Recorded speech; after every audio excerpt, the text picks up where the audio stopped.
안녕하세요. 40대 중반인 여자입니다. 지난 10년이 넘도록 결혼 생활을 하면서 남편은 늘 제 편을 들어주는 모습을 보고 한 번도 결혼을 후회한 적은 없었는데요. 그런데 2년 전 처음으로 남편이 절 배신했는데 도저히 용서할 수 없을 만큼 실망했고 다시는 상종도 하지 않기로 했습니다.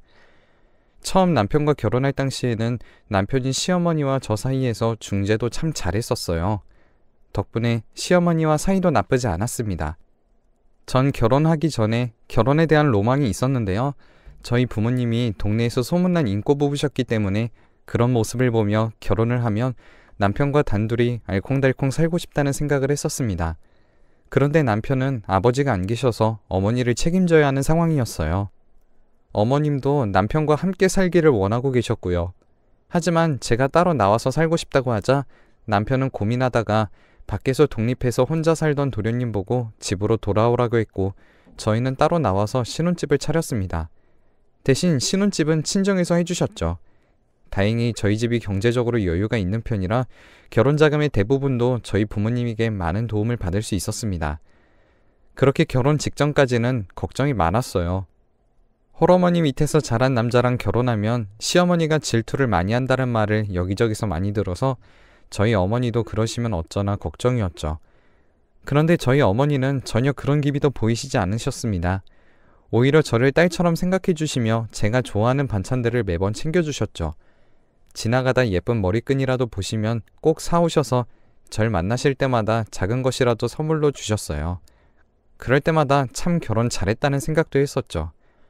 결혼 후 3년 동안은 어머님과 자주 만나며 시댁 식구들과 사이도 좋았습니다. 그러다 도련님이 결혼을 할 여자를 데려왔는데 딱 봐도 부티가 흘러넘치더라고요. 처음 인사를 오는 날부터 어머님에게 선물로 명품 가방이며 스카프며 온갖 명품을 들고 왔습니다. 어머님은 그걸 보고 입이 귀에 걸리셨죠. 제가 어머님 취향을 몰라 어떤 걸로 사와야 할지 몰라서 종류별로 준비해봤어요. 다음부터 좋아하시는 브랜드나 스타일 있으시면 말씀만 하세요. 어머니는 브랜드 티가 안 나는 걸 선호하신 거죠? 지금 입으신 옷은 어떤 브랜드예요? 저도 브랜드는 다 아는데 이런 스타일은 처음 봐서 어떤 브랜드인지 모르겠네요. 예비 동서의 말에 집안 분위기는 정막이 흘렀습니다. 어머니가 입고 계셨던 옷은 제가 사드린 옷이었는데 동서가 들고 온 명품과는 비교하기 부끄러운 정도였습니다. 시어머니가 가지고 계신 옷 중에서는 그 옷이 그나마 비싼 편에 속했지만요. 제가 눈치를 보자 어머니는 웃으시며 자기는 명품을 잘 모른다며 이것도 큰며느리가 사준 거라 브랜드는 모르겠다고 하시며 넘어갔습니다. 그 말을 하자 예비동서가 절 쳐다보며 위아래로 절 훑어보는 겁니다.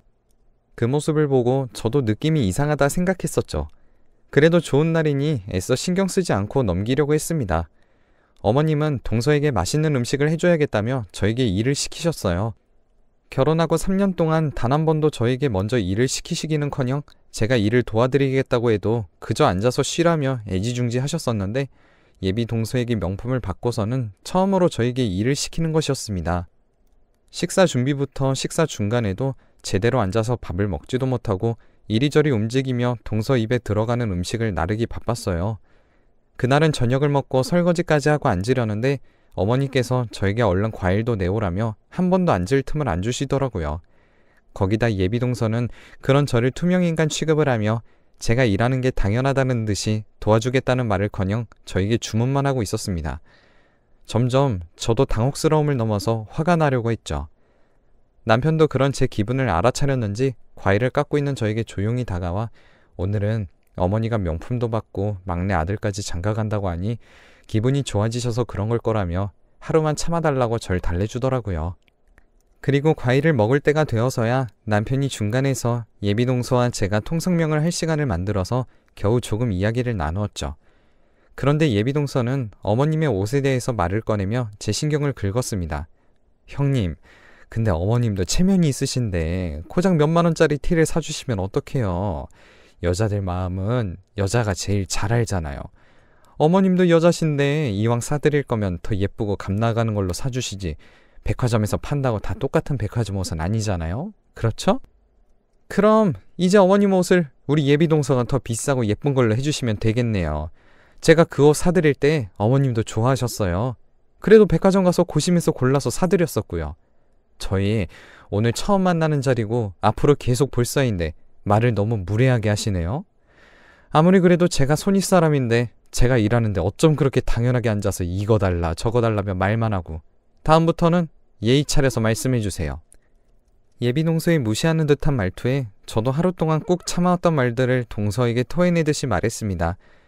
그런데 그 옆에서 그 말을 듣고 계시던 어머님이 동서를 두둔하시는 태도에 더 실망스러웠어요. 오히려 저에게 왜 긴장해서 잘해보려는 사람 기를 죽이냐며 과일이나 더 깎아오라며 절 주방으로 내몰았죠. 어머니의 태도에 너무 서러워진 나머지 주방으로 들어가 조용히 눈물을 참고 있었는데 밖에서는 자기들끼리 하하호호 웃으며 이야기하는 소리에 결국 혼자서 눈물이 터졌습니다. 그런데 조용히 주방문이 열리는 느낌이 들어서 문 쪽을 바라보니 주방문을 살짝만 열고 동서가 절 물끄러미 바라보고 있더라고요. 그러다 저와 눈이 마주치자 다시 문을 닫고 돌아가 아무 일도 없다는 듯이 어머니와 떠들어댔습니다. 그저 절 구경하러 온 것 같은 예비동서의 모습과 그런 예비동서와 절 차별하는 시어머니의 모습에 그날 많은 실망을 했습니다. 남편은 신경 쓰지 말라며 자기가 다음번에는 예비동서에게 그러지 말라고 단단히 말해놓겠다며 집으로 가는 내내 제 편을 들어주었어요.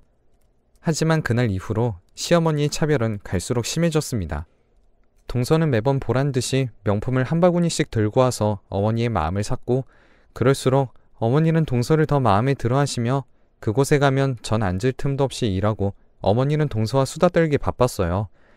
그런 일들이 반복되다 보니 동서와 마주치는 게 껄끄러워진 저는 명절이 아니고선 어머님 집에 잘 가지 않게 되었습니다.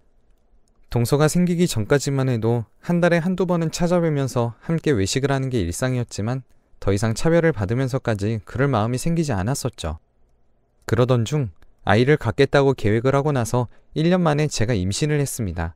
한동안 우울했었는데 임신했다는 소식은 저에게 단비 같은 존재였어요.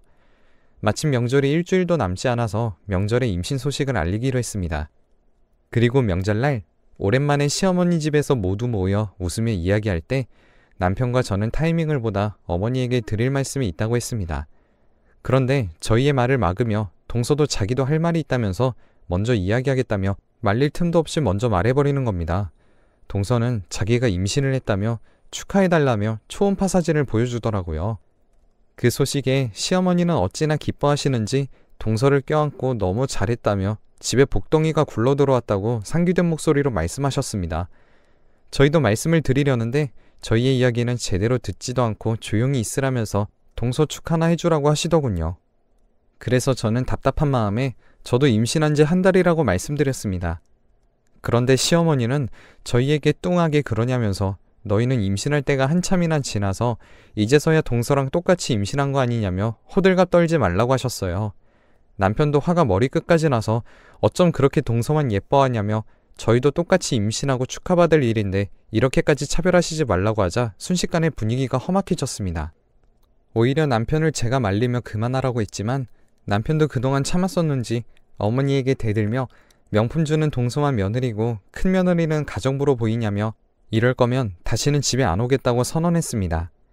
그러자 시어머니도 오히려 안 와도 자기는 상관없다며 저희들이 손해일 거라면서 화를 내시더라고요.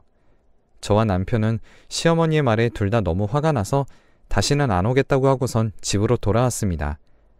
남편은 지금까지 시어머니에게 대든 적이 한 번도 없었는데 이렇게 크게 실망한 건 처음인지 그 이후로 어머니에게 연락도 하지 않고 몇 달이 지나 저도 만삭이 되어 임신을 앞두고 있었습니다. 그런데 어느 순간부터 시어머니에게서 연락이 오더라고요. 저는 이미 너무 많은 실망을 해서 시어머니의 연락은 하나도 받지 않았습니다. 남편도 혹시나 제가 스트레스를 받을까 연락받지 말라고 했고요. 그런데 시어머니는 직접 집까지 찾아와서 문을 두드리셨습니다. 남편이 출근하고 제가 혼자 있을 때 찾아오셨는데 저도 끝까지 문을 열어드리지 않고 버티고 있었습니다. 그런데 남편이 퇴근하다 현관문 앞에서 버티고 계신 어머니와 마주쳐서 함께 집으로 들어왔습니다. 시어머니는 절 보시자마자 집에 있으면서 왜 없는 척 했냐면서 버르장머리도 없는 사람 취급하시더라고요. 그러시면서 다음날 아침부터 일찍 자기와 가야 할 곳이 있으니 준비하고 있으라면서 그날 밤은 저희 집에서 자고 아침에 저와 함께 출발할 거라고 하셨습니다. 어머니, 저 다음 달이면 출산이에요. 그런데 이런 몸으로 어딜 가요? 최소한 어디인지는 말씀을 해주시던가요. 이렇게 막무가내로 오시면 뭘 어쩌시겠다는 거예요? 그리고 의사가 스트레스 받지 말고 조심해야 한댔어요. 지금 어머님이 이러시는 것도 저한테는 너무 스트레스니까 오늘은 돌아가 주세요. 그러자 시어머니는 무슨 말을 그따위로 하냐면서 내일 자기를 안 따라가면 남편이고 저고 둘 다 엄청 후회할 거라며 겁을 주시더라고요. 남편은 그 말을 신경도 쓰지 않고 저에게 가지 말라고 했지만 남편과 저 둘 다 후회를 한다고 하니 조금 불안한 마음이 들었습니다. 그래서 한참을 생각하다 내일 함께 가겠다고 했어요. 그리고 그 다음날 시어머니를 따라가자 굉장히 부유해 보이는 동네에서 가장 큰 집의 뒷문으로 절 이끄셨습니다. 어안이 벙벙한 채로 따라 들어가자 그곳에는 동서가 웃으면서 저를 맞이하고 있더라고요. 어머, 형님도 오셨네요. 오랜만이에요. 오늘 저희 집에서 중요한 자리가 있어서요. 근데 어머님 요리를 제가 워낙 좋아하다 보니까 임신 이후로 계속 어머님 음식만 먹고 있거든요. 그래서 오늘 요리도 어머님께 부탁드렸는데 형님까지 이렇게 도와주신다니 감사드려요. 그 이야기를 듣자 어이가 없어 집으로 돌아가려고 했습니다. 하지만 시어머니가 절 붙잡으시면서 어딜 가냐며 중요한 자리인데 일손이 부족하다며 도와주고 가라며 이거 하나 도와주는데 뭐 그리 어려운 일이라고 그렇게 휙 가버리려고 하냐며 절 끈질기게 붙잡으시는 통에 결국엔 일을 도와드렸습니다. 하지만 일을 돕는 내내 아무리 주위를 둘러보고 분위기를 보아도 중요한 자리는커녕 그냥 동네에서 친구들을 불러 모아 놀고 먹는 자리 같았어요. 그런 와중에 시어머니는 땀을 뻘뻘 흘리시며 음식을 하셨습니다. 그렇게 4시간을 한 번도 앉지 못하고 음식만 하다가 집으로 돌아가려고 하니 그제서야 동서는 얼굴을 다시 내보이며 어머니에게 명품 가방을 턱 쥐어주었습니다.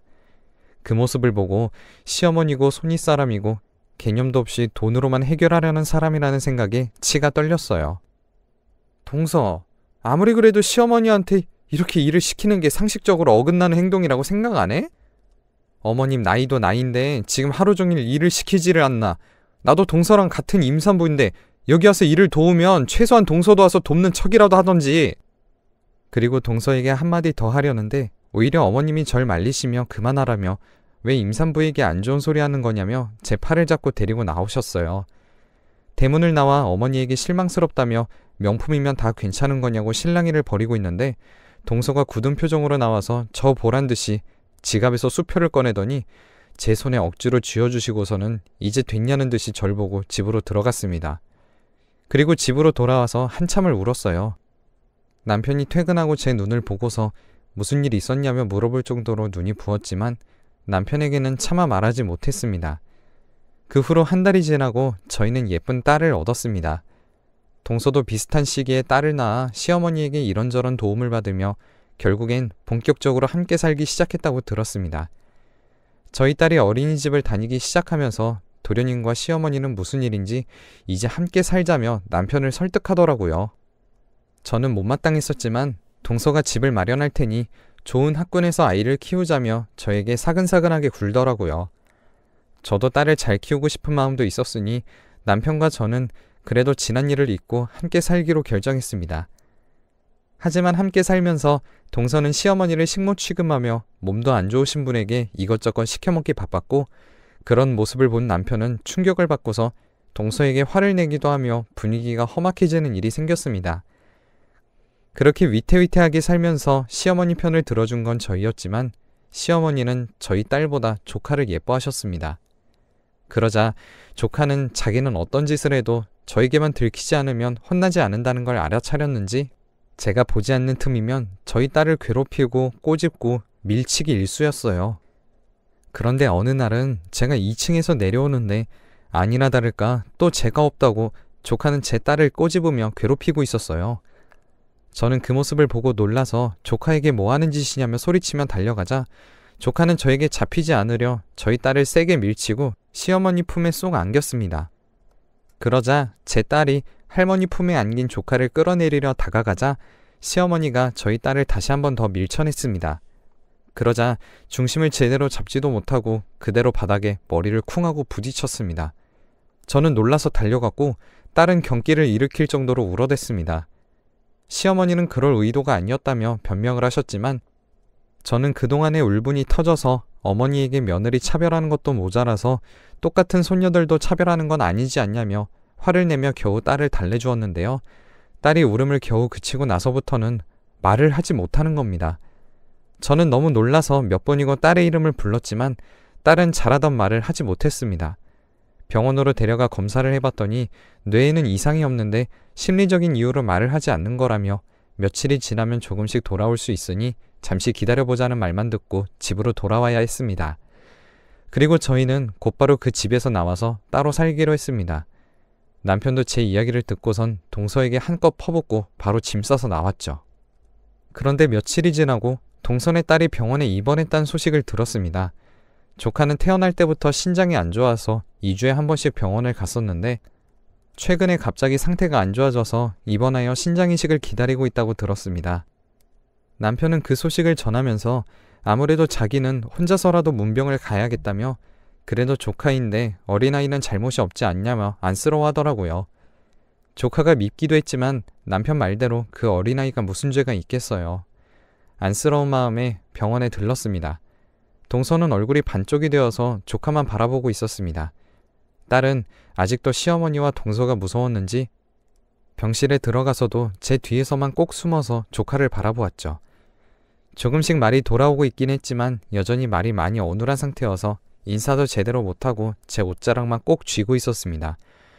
그런 제 딸은 가엾지도 않은지 시어머니는 제 뒤에 있는 딸을 보더니 갑자기 성큼 다가와 딸의 손목을 잡았습니다. 너는 건강하지? 밥도 잘 먹고 소화도 잘 시키고 잘 뛰고 그렇지? 사촌끼리면 서로를 돕는 게 당연한 거야. 그렇지? 제가 볼 때 시어머니는 광기에 사로잡힌 사람처럼 보였습니다. 신장은 크기가 비슷해야 이식이 가능하니 몸집이 비슷한 사람의 신장을 기다리는 상황이었는데 시어머니라는 사람은 눈에 뵈는 게 없는지 실어증에 걸린 제 딸을 보며 그 신장을 탐내는 것이었습니다. 더 이상은 사람으로 보이지도 않아서 저는 뒤도 돌아보지 않고 제 딸을 데리고 병실을 나왔어요. 그런데 그 이후로 남편에게 끊임없이 전화가 걸려오더라고요. 집으로 직접 찾아오기도 하는 모습에 너무 끔찍해서 온갖 욕을 하기도 하고 소금도 뿌리고 물도 뿌리고 할 수 있는 건 다 해봤지만 꿈쩍도 하지 않았습니다. 그런데 이제는 정말 조카가 위험하다는 소식을 듣고 지긋지긋했지만 남편이 그래도 마지막일 수도 있으니 신장을 달라는 말을 안 할 거라며 절 설득했습니다. 결국엔 병원을 갔고 딸은 데려가고 싶지 않았지만 마땅히 맡길 사람이 없어서 함께 갈 수밖에 없었습니다. 그런데 딸이 병실 문 앞에서 멈춰서서는 들어가기 싫다는 말만 겨우 반복하더라고요. 저는 무슨 일인가 싶어서 딸을 달래고 있는데 동서와 시어머니가 안에서 소리를 들었는지 문을 열고서는 얼른 들어오라며 다그치더라고요. 느낌이 이상해서 병실 안으로 들어가지 않고 버티고 있었는데 딸이 아주 작은 소리로 아빠를 부르며 자기는 수술하기 무섭다고 했습니다. 그 말을 듣고 남편을 바라보자 동서와 도련님 사이에 아무렇지 않게 서 있는 남편이 보였고 딸이 왜 남편이 먼저 병실로 들어갈 때까지 기다렸는지 알아챌 수 있었습니다. 그 순간 저도 인정사정 볼 것도 없이 남편에게 다시는 우리 딸 볼 생각도 하지 말라고 하고 병실 안을 뒤집어 엎고 나왔습니다. 그동안은 딸을 위하는 척하면서도 사실은 동서와 한 통속이었던 거였죠. 알고 보니 동서가 함께 살자고 할 때부터 이미 자기들끼리 시나리오를 다 짠 거였죠.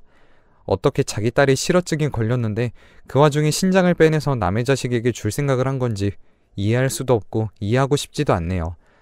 그 일이 있고 곧장 짐을 싸서 지방에 있는 친정으로 도망쳐 왔습니다. 그 후 바로 이혼 소송을 했고 남편이 한 짓이 있으니 당연히 양육권도 저에게 돌아왔어요. 다행히 제 딸은 이제 초등학교 입학을 앞두고 실어증도 다 나았습니다. 순간 교육에 눈이 멀어 뭐가 딸을 위한 것인지 몰랐던 때도 있었지만 이제는 딸이 가고 싶은 곳들을 다니며 행복하게 살고 있습니다. 이따금씩 제 번호를 어떻게 한 건지 복수할 거라는 내용이 문자로 오기도 하는데요. 번호를 바꿔도 계속해서 오는 문자 내용은 틀림없이 동서인 것 같습니다. 그래서 얼마 전 그동안의 문자 내역들을 모아서 동서라는 증거를 경찰에 넘겼습니다. 곧 접근 금지 처분이 내려질 거라고는 하더라고요. 그래도 조금 불안하기는 하지만 최소한 딸을 행복하게 해주는 엄마로 살기 위해 노력하고 있습니다. 그동안 딸이 차별받으며 서러웠을 걸 생각하며 앞으로는 무조건적으로 딸 편에 서서 살아가려고 해요. 여러분들도 행복하게 사세요.